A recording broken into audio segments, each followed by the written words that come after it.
The Indian government is actively monitoring the challenges faced by Indian H-1 visa holders amid a surge in backlash and profiling of IT and management professionals by far-right groups in the United States. Ministries of External Affairs, Commerce and IT have initiated collaborative measures to safeguard the interests of Indian workers legally employed in the US.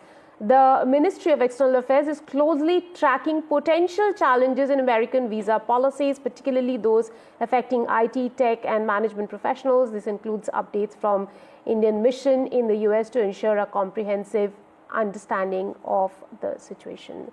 My colleague Mohammad Ghazali is joining me for more on this story. Ghazali, do tell us as to who are these people who are particularly facing the challenges, and while Elon Musk and Donald Trump himself is backing the entry of the IT professionals, the technocrats, but there seems to be a pushback from Trump supporters.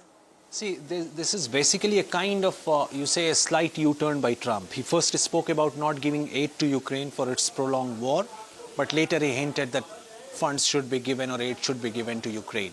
Now, this particular issue was raked up after appointment of an Indian origin person on a key post in US, after which the MAGA supporters of Make America Great Again, or Trump supporters, have started talking about that how most of these jobs or top jobs are going to Indian origin people. And that is when the entire issue of H-1B visa came up, because Trump has also spoken about anti-immigration policies or creating more stronger wall between US and Mexico when it comes to immigration from that country. Now, the moment H-1B visa issue was raked up, it ultimately points towards India, because most of the data suggests that out of all the H-1B visa issued annually from US, 70% goes to the Indian citizens or Indian nationals who move towards, who go to US. Now, this is a kind of U-turn, or say even Elon Musk, a South African-born entrepreneur, he has moved to US, he backed this visa policy.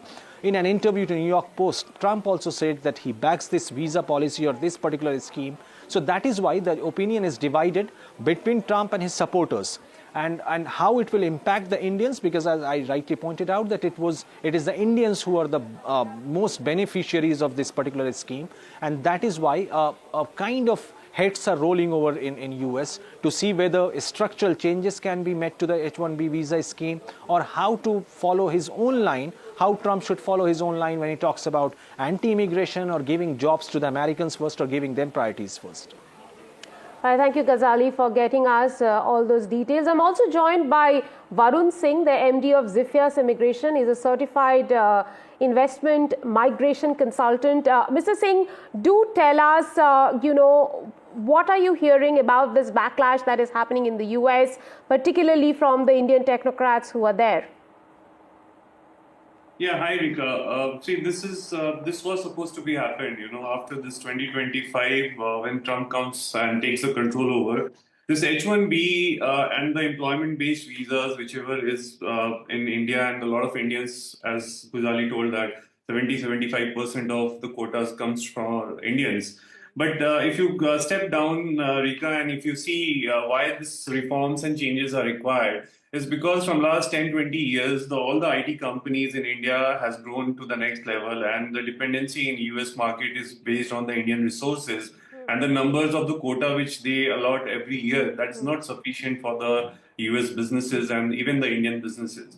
So that means if you see the success ratio, then it looks very good. But when you see the failure part, then that is very disappointing numbers, because there are more than 500,000, 600,000 techies and tech professionals. They apply for the same opportunity, but hardly 10 to 15% of them get the options. No matter, even the employer has given the options for you to hire and to select and to work in your country in the same company. But unfortunately, due to this regulations and intakes, and due to the technical parameters and technical structure, there are a lot of clauses. That's why the Sri Ram Krishnan was introduced for being a AI policy advisor, because Right. this policies which is there, Rika, is basically old policies, and this needs to be reformed for 2025 for the it's for the betterment for the India also, and Indian companies too, because a lot of trade transfers, exports, imports of the SEZs are happening. But these numbers in 2025 looks very promising, and that's why their reforms is very important for the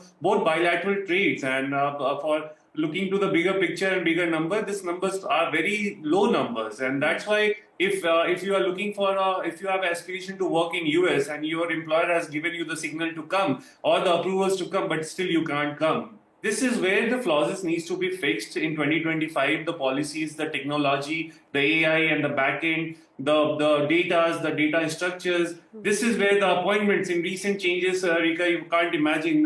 The families were struggling to take an appointments, and for the appointments, they were the waiting period for 6 months and 8 months. Right. So there are a lot of factors. It's not only the techies. There are families, humanitarian grounds, spouses, children's, parents. They're all visas. They struggle because of this structural problem. So when there's a policy is driven and when the structure is reformed, this end users will be benefited, and this benefit is pending from long time. And I really have two questions for you, and these are two ends of one question. One is the ones who are already there, with H-1B visa. What does their future really look like? And we are talking about 4 lakh applications still pending. What are the prospects of these, applications then going through in the face of what is happening? yeah, absolutely. Rika, if you see the number of applicants, almost 76,000 to 80,000 main applicants. Mainly the main applicants means if, husband and wife. So if the main applicant is almost that number, then you can add up the same numbers for your dependents. So for the dependents, the benefit has come across the new policies where the dependents were allowed to take 6 months of approvals and the renewals for their employment part, which has been extended to 1.5 years. This is a big relief because the tedious process of getting into the approvals and the tedious process of getting the back-end system, so that has been improved, and the major benefits they will get, the H-1B candidates will get, that they can shift their employment and their visa status to employment-based visa, which provides them a green card. So mainly the EB3, EB1 or EB5. So this is one of the gateway for them, and also when the visa extension is not done, still they have an option to switch over to their spouse employment. So there is no, I see that there is a big relief coming for the Indian families who wants to live there and make their career and life in US. But because of the visa challenges, there were always a distress, and there were always unknown gray area in as I've been speaking in the past interviews also, that there are a lot of reforms which is still pending from decades. And this is why the Elon Musk and Trump, they look this as a business, not as a policy maker only. They are seeing that the businesses are suffering, and the business should get supported through this Absolutely. technology. Mr. Musk has his own interest of getting these the large volume of tech employees for his own business. So yes, while they are wanting more and more talent to come in, there is a definite pushback from Trump supporters, and as you mentioned, the MAGA supporters, they are not in favor of this. Do you think that given what the state is, that reforms really are possible even when Mr. Trump comes in?